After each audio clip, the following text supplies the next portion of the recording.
नमस्कार, आप सभी का स्वागत है इंडिया डेली लाइव पर और आपके साथ मैं हूं आंचल श्रीवास्तव। नजर डालते हैं उत्तर प्रदेश की तमाम बड़ी खबरों पर। सबसे पहली जो खबर आ रही है वो बुलंदशहर से आ रही है। बुलंदशहर जिले में एसआईआर के तहत मतदाता सूची में बड़ा बदलाव सामने आया है।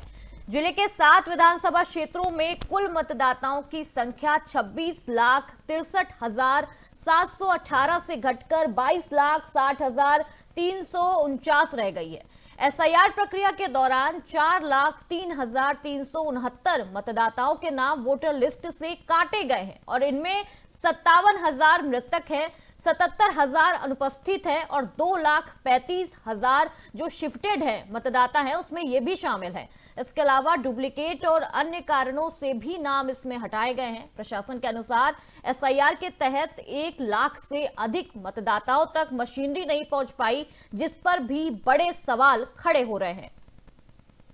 भारत निर्वाचन आयोग के निर्देशों के क्रम में जनपद में एसआईआर कार्यक्रम का संचालन किया गया, जिसके अंतर्गत प्रथम फेज में जो हमारे पीएफ थे, गन्ना प्रपत्र थे, उनको प्राप्त किया गया और डिजिटाइज किया गया।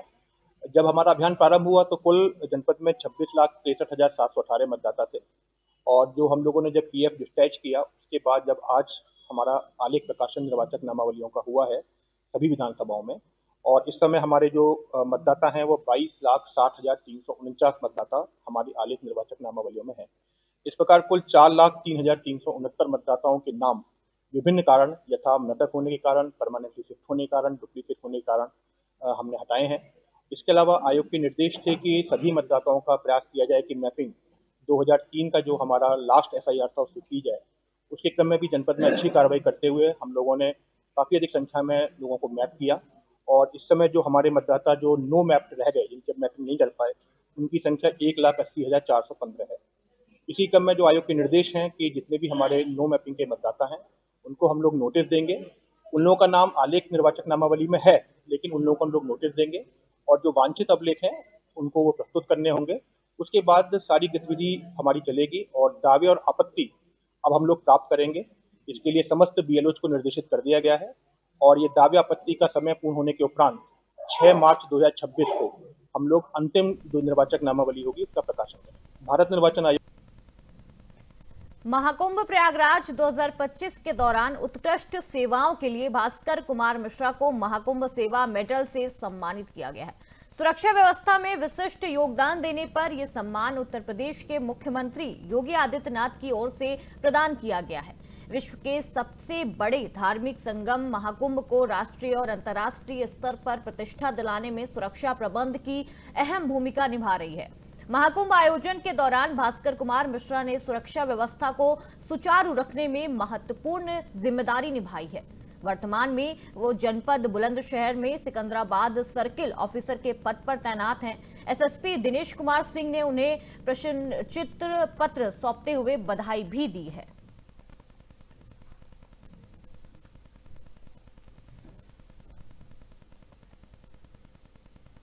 बिजनौर के थाना शेरकोट क्षेत्र में हरेवली रामगंगा बैराज भगोता रोड पर एक स्कॉर्पियो कार अनियंत्रित होकर रामगंगा बैराज के पानी में गिर गई। हादसे के बाद मौके पर पहुंचे ग्रामीणों ने कार को बाहर निकालने का प्रयास किया। कार के अंदर प्रतिबंधित और कीमती खैर की लकड़ी भरी हुई बताई जा रही है। घटना के दौरान कार में सवार व्यक्ति शीशा तोड़कर मौके से फरार हो गया। बताया यह जा रहा है कि धानाकोर होने की वजह से कार बैराज में जा गिरी। सूचना मिलने पर वन क्षेत्राधिकारी साहूवाला रेंज और पुलिस मौके पर पहुंची और मामले की पूरी जांच भी शुरू कर दी गई है।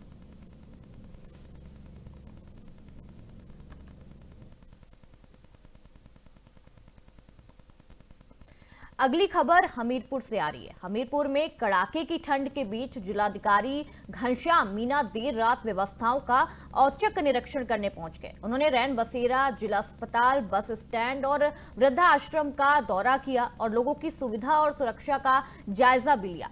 जिला अस्पताल में मरीजों का हालचाल पूछा गया, जबकि रैन बसेरों में रुके लोगों से बातचीत कर उनकी समस्याएं जानी गई कि आखिर उन्हें क्या समस्या है, क्या ठंड में उनको उपस्थित वो मिल पा रहा है, जो भी कंबल वगैरह है वो मिल पा रहे हैं। बस स्टैंड परिसर में अलाव और ठंड से बचाव के इंतजामों का भी निरीक्षण किया गया। निरीक्षण के दौरान जरूरतमंदों को कंबल वितरित किए गए। इसके बाद डीएम ने संबंधित अधिकारियों को लोगों को ठंड से बचाने के लिए व्यवस्थाएं दुरुस्त रखने के भी कड़े निर्देश जारी किए हैं।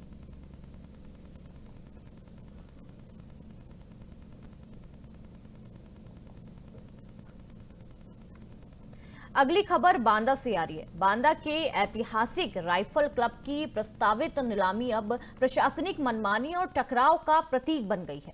जनता दल यूनाइटेड की प्रदेश उपाध्यक्ष और बुंदेलखंड प्रभारी शालिनी सिंह पटेल ने मंडल आयुक्त चित्रकूट धाम के माध्यम से राज्यपाल और मुख्यमंत्री को पत्र भेजकर नीलामी पर तत्काल रोक लगाने की मांग की है।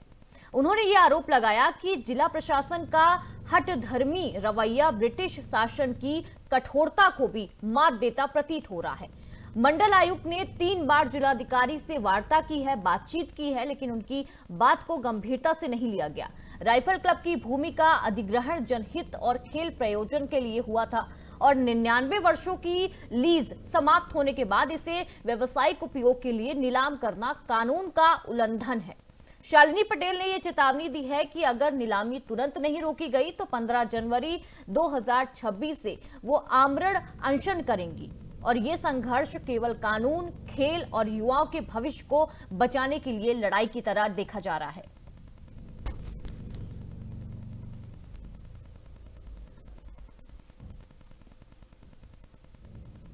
अब रुक करते हैं बांदा की खबर की ओर। बांदा में 6 साल की मासूम के साथ घिनौनी दरिंदगी करने वाले इस अपराधी को फास्ट ट्रैक कोर्ट ने मृत्युदंड की सजा सुनाकर कानून की पूरी ताकत दिखाई है और ऐसे अपराध करने वालों को ये सजा मिलनी ही चाहिए, क्योंकि इतनी कठोर कि सोच भी ना सके। उन्हें इस तरीके की सजा मिलनी चाहिए कि उनके बुजुर्ग भी और उनके जो आने वाली पीढ़ी है वो सब याद रखें।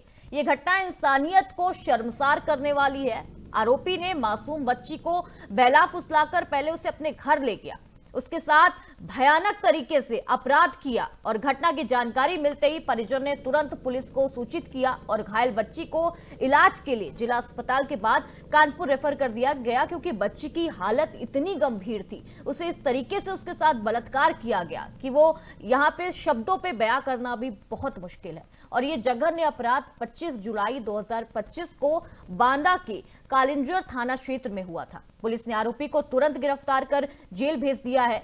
7 अक्टूबर को फास्ट ट्रैक कोर्ट में चार्जशीट दाखिल की गई और 56 दिनों के भीतर कोर्ट ने आरोपी को मौत की सजा सुना दी। ये साफ संदेश देता है कि ऐसे दरिंदों को प्रशासन पर कानून किसी भी हालत में नरमी नहीं दिखाएगी, ऐसे लोगों को बिल्कुल छोड़ा नहीं जाएगा और ऐसे अपराधियों को यही सजा मिलनी चाहिए। इतनी कड़ी सजा मिलनी चाहिए कि बिना कोई रियायत, बिना कोई सख्त, ताकि किसी की भी ऐसी हिम्मत ना हो इस मासूम के साथ या किसी भी मासूम के साथ ऐसे अपराध करने की। विशेष रूप से अभियुक्त हूँ। 10 गवाह पेश करने के बाद उसमें फिर मौका मिलता है डिफेंस को। उन्होंने अपने पेश किया अपना जो समथिक बयान था। फाइनली 56 दिन में आज हमारे प्रदीप कुमार मिश्रा जी जो विशेष न्यायाधीश पॉक्सो पर हैं, उन्होंने इसको मृत्युदंड 6 पॉक्सो क्रम 6 में मृत्युदंड, 137 में 7 साल की सजा और 5000 जुर्माना, 117(2) में 5 वर्ष का कारावास, 5000 जुर्माना और 1 से 18(2) यानी 3 से 26 जो पुरानी धारा थी उसमें 10 वर्ष का कठोर कारावास और 10,000 रुपया जुर्माना न स्थित अदा करने में 6 माह का अतिरिक्त कठोर कारावास भुगतना पड़ेगा। ये इसे दंडित किया। देखिए, इस प्रकरण के बारे में बता दें, दिनांक 25 जुलाई को जनपद बांदा के थाना कालिंजर क्षेत्र में सूचना प्राप्त हुई थी कि एक बच्ची जिसकी उम्र करीब 6 वर्ष थी, उसके साथ उसी के पड़ोसी व्यक्ति द्वारा दुष्कर्म किया गया है, जिससे उसकी हालत काफ़ी गंभीर है। सूचना मिलते ही तत्काल संज्ञान लेते हुए इसमें समुचित धाराओं में अभियोग पंजीकृत किया गया। बच्ची का बेहतर इलाज करने हेतु मेडिकल कॉलेज से उसको हैलेट हॉस्पिटल कानपुर रेफर कराया गया, जहाँ पर बच्ची की हालत स्थिर की गई। इसमें जो टीम्स हमने गठित की थी उनके द्वारा जो नामित अभियुक्त था उसको पुलिस मुठभेड़ में गिरफ्तार किया गया, जिससे उसके दोनों पैर में गोली लगी थी। इस पूरे प्रकरण की विवेचना को साक्ष्य संकलन करते हुए, टेक्निकल साक्ष्य संकलित करते हुए जल्द से जल्द समय में इसको माननीय न्यायालय के समक्ष प्रस्तुत किया गया था चार्जशीट को। आज दिनांक 6 जनवरी को एक बहुत ही महत्वपूर्ण निर्णय माननीय न्यायालय द्वारा इसमें सुनाया गया है, जिसमें जो अभियुक्त है उसको मृत्युदंड की सजा दी गई है। मैं बताना चाहूँगा कि शासन की प्राथमिकता के अनुसार ऑपरेशन कन्विक्शन के तहत हर जनपद में एक मॉनिटरिंग सेल का गठन किया गया है, जिसका पूर्ण काम ये रहता है कि ऐसे जघन्य अपराधों में जो साक्षी हैं उनका समयबद्ध तरीके से रेगुलर पैरवी करते हुए उनका साक्ष्य हो और माननीय न्यायालय की जो भी मदद हो पाए ऐसे अभियुक्तों को सज़ा दिलाने में वो हम करें। ये जो सफलता मिली है इसमें जो इस पूरे प्रकरण के विवेचक थे एसएचओ कालिंजर, पर्यवेक्षण अधिकारी सीओ नरैनी, जो हमारी प्रोसिक्यूशन की टीम है डीजीसी क्रिमिनल श्री विजय बहादुर जी, इस केस के जो लोक अभियोजक हैं श्री कमल सिंह जी, इन सभी को मैं बधाई देना चाहता हूँ। ऐसे निर्णय से अपराधियों में निश्चित ही एक डर का माहौल आएगा और ऐसे जघन्य अपराधों में कमी आएगी। विशेष रूप बांदा में 6 वर्ष की मासूम के साथ हैवानियत करने वाले आरोपी के खिलाफ चार्जशीट दाखिल करते हुए बांदा पुलिस ने त्वरित जजमेंट करवाने में जो सहयोग प्रदान किया है उसमें फास्ट ट्रैक कोर्ट ने आरोपी को सजाए मौत की सजा सुनाई है। मामला बांदा के कलिंजर थाना क्षेत्र अंतर्गत का है, जहां 25 जुलाई 2025 को एक 6 वर्ष की मासूम के साथ में पड़ोसी दरिंदे ने हैवानियत की घटना को अंजाम दिया था।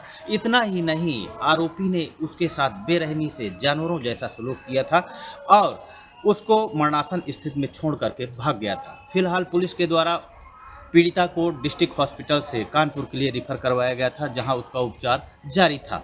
वहीं फास्ट ट्रैक कोर्ट ने संबंधित आरोपी को मौत की सजा सुनाई है। बांदा पुलिस अधीक्षक पलाश बंसल का कहना है, संबंधित मामले ऐसे कोई भी हो, सेंसिटिव मामले पर बांदा पुलिस त्वरित चार्जशीट न्यायालय पे दाखिल करती है और पैरवी करती है।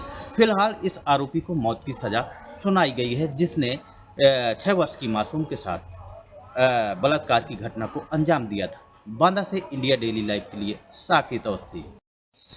बांदा में 6 वर्ष की मासूम के साथ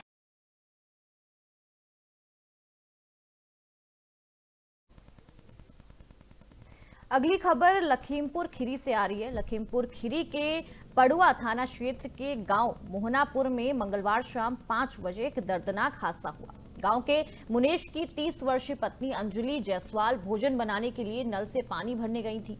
तभी नल पर लगे घरेलू केबल पर तार कट गिर पड़ा और अंजलि करंट की चपेट में आ गई। उसकी चीख सुनकर घरवाले मौके पर पहुंचे, लेकिन तब तक अंजलि बेहोश हो चुकी थी। परिवार ने तुरंत प्रयास किया, लेकिन महिला की मौके पर ही मौत हो गई थी। उसे तुरंत अस्पताल ले जाया गया, लेकिन उसकी पहले ही मौत हो चुकी थी। इस घटना ने पूरे परिवार में कोहराम मचा दिया है।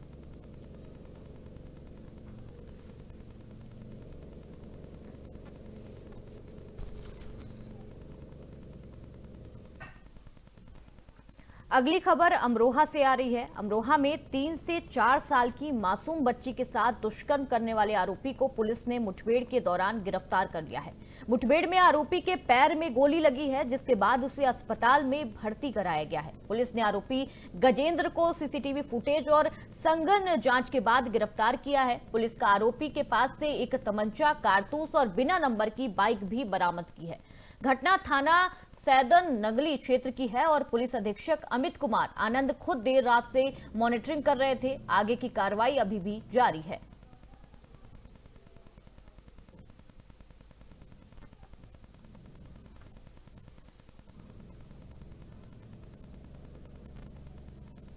अगली खबर कन्नौज से आ रही है। कन्नौज में वन विभाग के सरकारी जंगलों में अवैध कटान जारी है और इस बार विवाद ये है कि विभाग के अपने लोग ही जंगल उजाड़ने में शामिल हैं, उसमें लगे हुए हैं।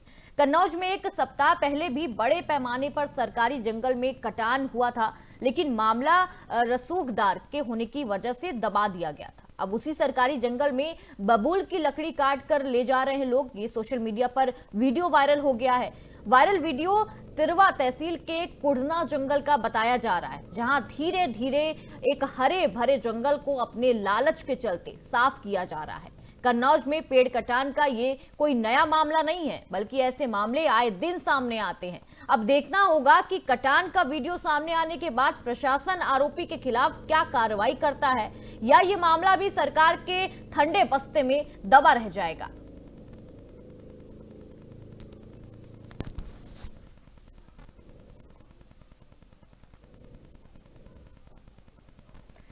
बिजनौर से मानवता को शर्मसार करने वाली घटना सामने आ रही है। थाना कोतवाली शहर क्षेत्र में एक युवक को बेरहमी से पीटा गया है, जहां उस पर थप्पड़ और जूते से उसकी पिटाई कर दी गई है और इस पिटाई के दौरान युवक को जाति सूचक शब्दों का भी सामना करना पड़ा है। घटना का वीडियो सोशल मीडिया पर वायरल हो गया है और लोगों में गुस्सा फैला हुआ है। मुख्यमंत्री योगी आदित्यनाथ भले ही हिंदुओं के बीच भाईचारा और एकता की बात कर रहे हो, लेकिन इस तरह की घटना ये साबित करती है कि कुछ दबंग लोग कानून और मानवता की परवाह किए बिना कार्रवाई कर रहे हैं और इस तरीके की जो हरकत है उसको अंजाम दे रहे हैं।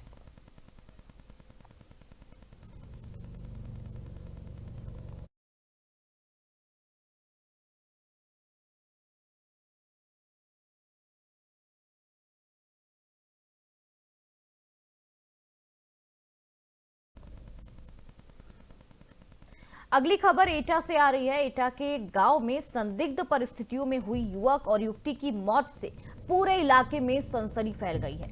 किशोरी के परिजनों के मुताबिक वो गांव में युवक की मौत में गई हुई थी और वापस लौटे तो युवती ने घर के बरामदे में फांसी लगाकर अपनी जान दे दी।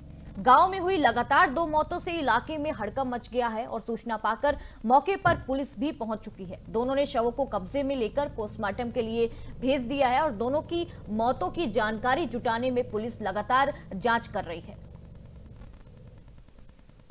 सर हम तो दुकान में थे अपने में, सवेरे 8 बजे निकल गए थे अपनी दुकान के लिए। तो क्या हुआ कैसे हुआ कुछ नहीं कह सकते। तो किस स्थिति मिली थी आपको? हमें तो मतलब जब तक घर पे पहुंचे, जब तक घर से निकाल के ले आए थे बाहर। घर से ले आए थे? रास्ते में मिले। तो आपने परिवार वालों से पूछा होगा क्या स्थिति थी? परिवार वालों से पूछा तो क्या घर पे कोई नहीं था। कोई नहीं था। अकेली थी। तो आपके गांव में और भी कोई डेथ हुई है? हाँ, गाँव में एक लड़के की और हुई है। वो कैसे हुई है? उसका भी नहीं कह सकते, उसका हम थे ही नहीं गाँव में। सुबह जो लड़का था वो अपना कोचिंग पढ़ के घर आया था। उसके बाद हैंगिंग का केस है, सुसाइड किया था। फिर थोड़ी देर बाद पता लगा कि लड़की ने भी सुसाइड कर दी।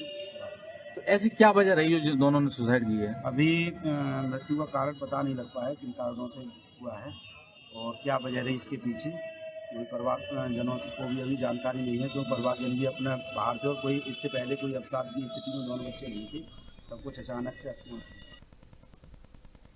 एटा में क्षेत्र विवाद को लेकर किन्नरों ने कोतवाली नगर के बाहर जोरदार हंगामा खड़ा कर दिया है। दोनों पक्षों ने पहले कोतवाली नगर के प्रभारी से बातचीत की, लेकिन हालात यहां भी काबू नहीं रहे।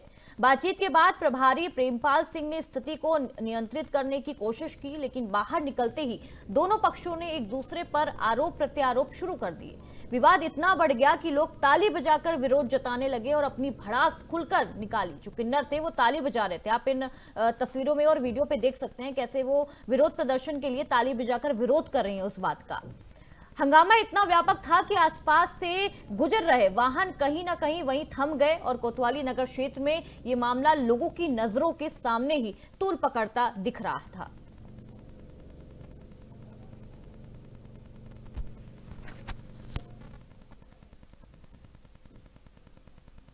अगली खबर बुलंदशहर से आ रही है। बुलंदशहर के खुर्जा क्षेत्र में पुलिस और एक 10,000 रुपए के इनामी बदमाश के बीच मुठभेड़ हुई है।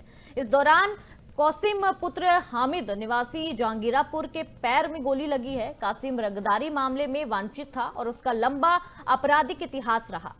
मुठभेड़ पुलिस चेकिंग के दौरान हुई, जिसे मुखबिर खास की सूचना के आधार पर अंजाम दिया गया है। घायल बदमाश को तुरंत अस्पताल में भर्ती कराया गया है और जानकारी के अनुसार कासिम ने किश्तवाड़ी निवासी पवन चौधरी से 20 लाख रुपए रंगदारी की मांग की थी।